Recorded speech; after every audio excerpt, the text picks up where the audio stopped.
Go for it. Okay. So our topic was comet trajectory in space.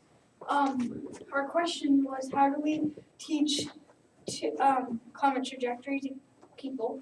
And our answer is Comet Simulator 2015, which is a game that we were thinking, which we plan to use. And this is like a picture to kind of roughly demonstrate what you're gonna do in the game. You're gonna shoot a rocket or spacecraft onto a comet, and this is like a launch button, and that is a targeting system. Well, the 21st century is where it all changes. How can we prove it more, especially by seeing we landed on a comet of all things? But how? Sure, it's all great we landed on it, but wouldn't it be nice to know how? Well, this is what we plan to enlighten you on. Now let's begin.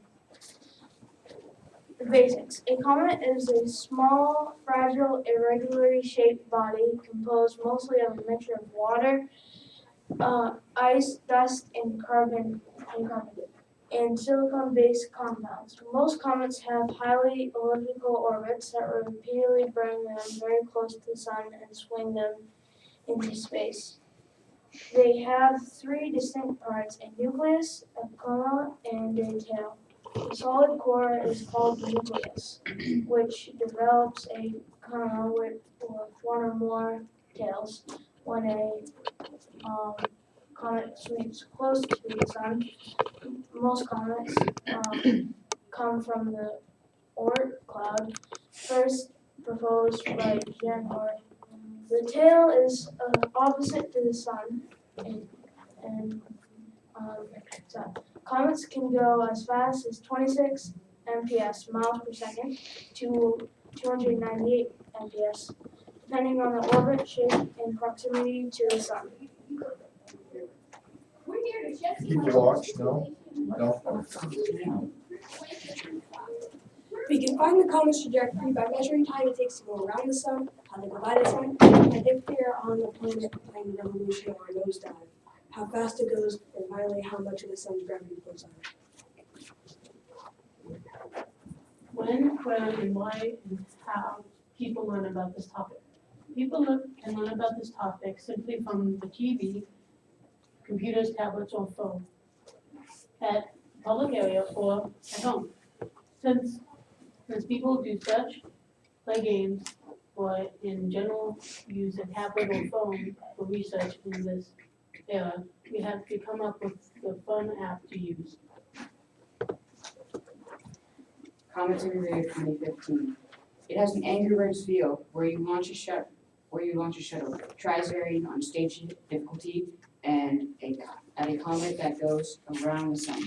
While the comet moves, you are trying to predict the path you will need according to the speed and orbit.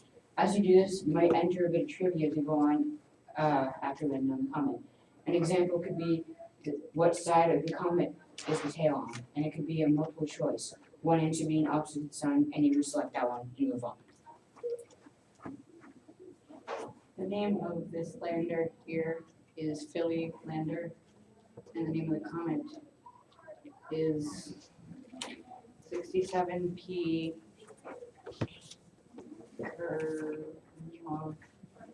Kresminko. This would be range and how to find peaks of different, so this right here would be range, range and peak, which would be how to launch. This would be launch velocity. Launch velocity, and it has all the information that you will need to find out how to target and successfully land a shuttle on the comet.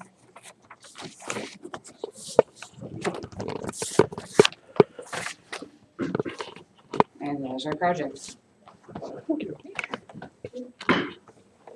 So, what led you to this topic?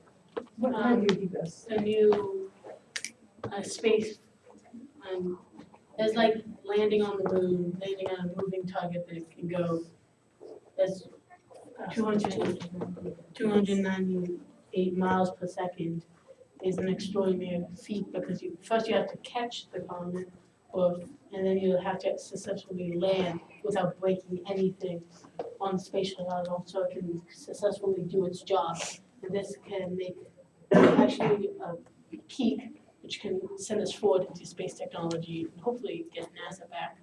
And we can start moving out to colonize even other planets. When did that take place? When did the comet landing? The comet landing took place around November 18th, because the shuttle actually took pictures on its descent, and then as it landed, bounced, and then kept solid on the ground. It took a couple of pictures of the land around it. So why do you think people need to learn about comet trajectory? Why do you think that's important for people to know? And what do you want them to do with it once they know it? Well, a good reason why to learn this is because the next generation is going to be where it needs to change. Because we're suddenly branching out into suddenly new forms of science, and we know that there's quite many possibilities now thanks to modern technology. And the next generation can use this by even just experimenting at home, trying to find out new solutions of how could you reach to Mars? That'd be an extraordinary feat once again for mankind. And the next generation could possibly do this with the new technology we have available. Okay, thank you. What kind of sources did you use to get the information on both the landing and the comet? Internet. I was told in my old school not to use as much as Wikipedia because that can be changed. So I was actually taught not to. So I used Google Chrome was a good site, and a few. Actually, I got the charts and the information. I got some of that from Georgia State University website. That was a big, and aeronautics schools. I used to live near one, so that was a big help in family, big pilots, and technology. So that actually helped me a lot.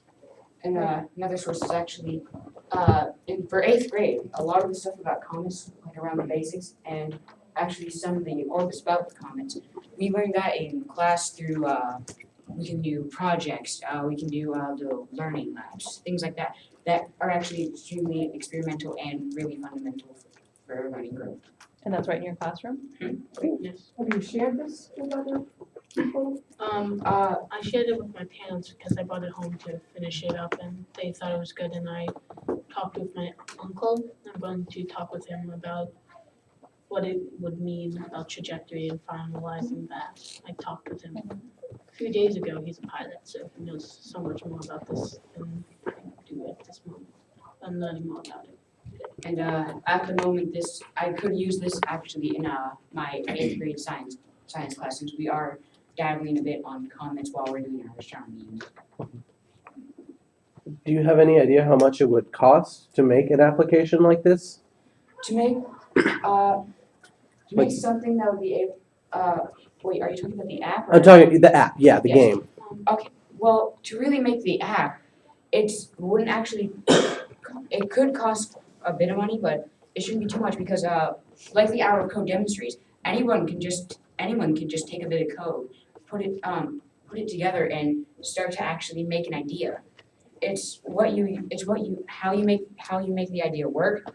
It's how you use it, and even where you could use it. Yes. Okay. And, That could change money difference. money, I cannot give an exact estimate, but it would depend on how much Angry Birds, because I haven't really read the copyright information fully yet, so I will, and if I could tell you more. Cool. So Angry Birds will have, the creator will have Because to there are tell plenty of spoofs of it that actually have been sold in the App Store, but to actually, if you were gonna sell this for money or anything, you'd probably want to get permission. But yeah, Angry Just Birds, use. so you don't get sued.